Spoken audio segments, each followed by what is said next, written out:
Then let's take a look at some of the basics of sculpting in ZBrush. So ZBrush is going to allow us to do some sculpting on polymesh objects. So what that means is that if we take a look at these 3D meshes here in our tool palette, if we want to start with one of these, let's go ahead and draw this onto the canvas, hit T to go to edit mode. We can't actually do any sculpting on this until we make it a polymesh. And we can do that by clicking this button right up here, which will actually make that a polymesh, and we can now do our sculpting. Okay, so just keep that in mind. If you're working with those primitives, you need to convert those to polymeshes. Otherwise, you can bring in OBJ files, other polymesh geometry, polygon geometry to be able to work with. Okay, so we'll just use this sphere as an example, and we'll add some subdivisions to this. And so go ahead and just add a few subdivisions here. Okay, and we'll just use the standard brush for now, so we won't worry about this too much. We'll talk a little bit about some of the information up here. So the first thing that we'll look at is the Z-add and Z-sub. And so the Z-add is going to allow us to pull detail out of our model. Z-sub will allow us to push in. Okay. Now we can alternate between these. For instance, if we have Z-add on, we can go ahead and do some sculpting here, and then by holding down Alt, we can go ahead and push into the surface. Same thing goes for having Z-sub on. We can have that on, and when we hold down Alt, it does the reverse. Okay, so you can really be very quick about doing your sculpting here. Okay, the Z intensity is basically how much that effect is applied. So if we take this way down to a very low intensity, go back to Z-add, you can see that it takes a lot of strokes to build that up. Okay, so you're getting a very subtle effect versus something that happened very quickly before. If we take that intensity all the way up to 100 and do the same stroke, you can see that we can get a very intense stroke there. Okay, now you see there are two red circles here. That's going to be your draw size and your focal shift. Okay, so if we take our draw size down, you can see how that red circle shrinks, and so we can get smaller strokes, okay, based on our draw size. We can also change the focal shift. So by taking that focal shift up, you can see how that smaller, the circle in the center gets much smaller. Okay, let's go to Z-add and we'll increase the draw size here.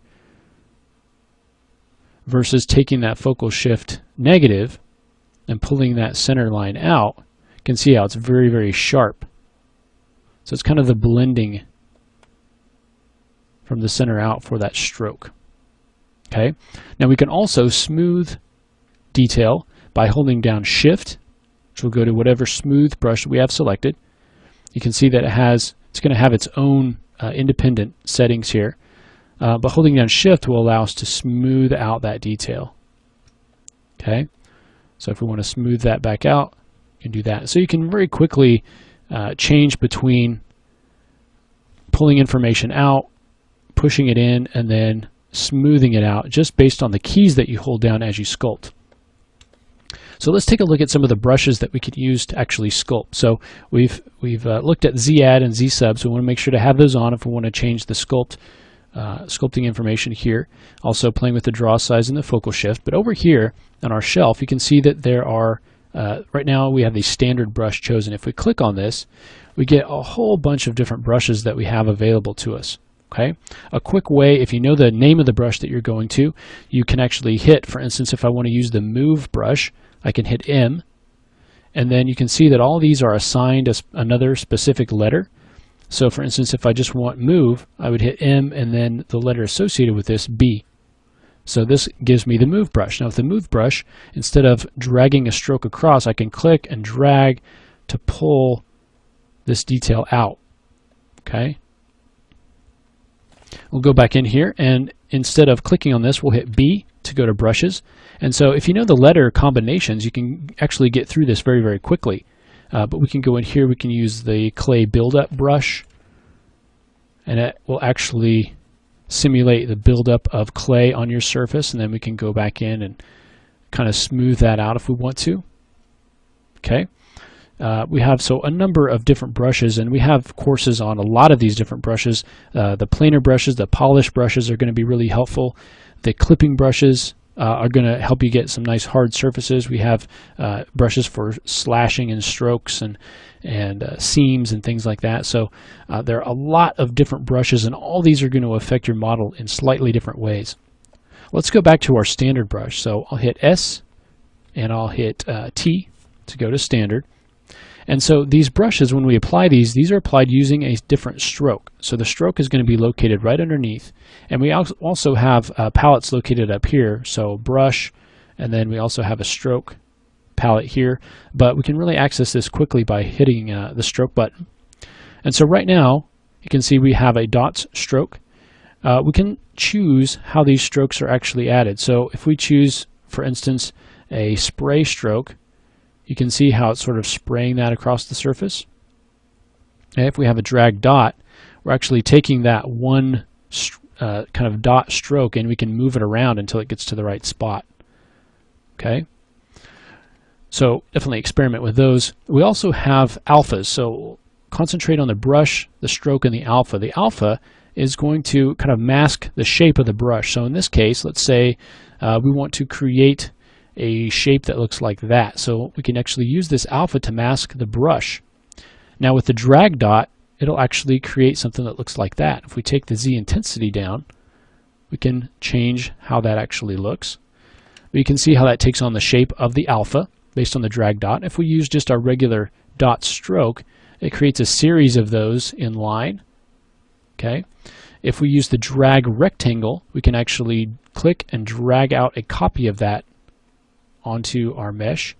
This becomes useful for if we have something like a dot pattern. We can kind of drag out a series of these dots for skin or something like that.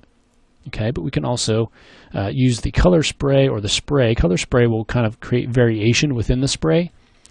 We can also use the spray to kind of come in here and real quickly drag these across. We can change the draw size, take down the intensity there to get different effects.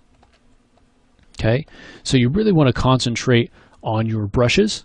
So looking at the different brushes, your standard brush here is going to be the basic, and also applying an alpha, or I'm sorry, a stroke to define how that sculpting is actually happening across the surface, and then also defining an alpha to mask the actual shape of the brush. Okay, and you just want to make sure that Z add or Z sub is on, and you can alternate those with the Alt key. Check your Z intensity, and then you can also change your brush draw size and focal shift. And you want to make sure also that you're, of course, in edit mode and that you're working on a poly mesh.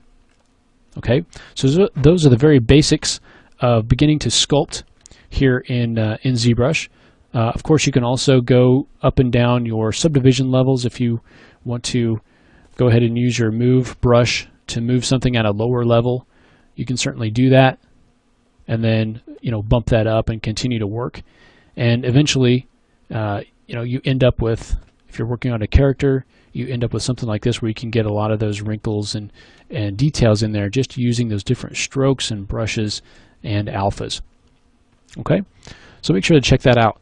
The next thing that we want to look at is the basics of painting and texturing. So not only can we sculpt here in ZBrush, but we can also add different material looks, and also in the next lesson we'll look at actually painting color onto our polygons and textures. So we'll go ahead and take a look at that in the next lesson.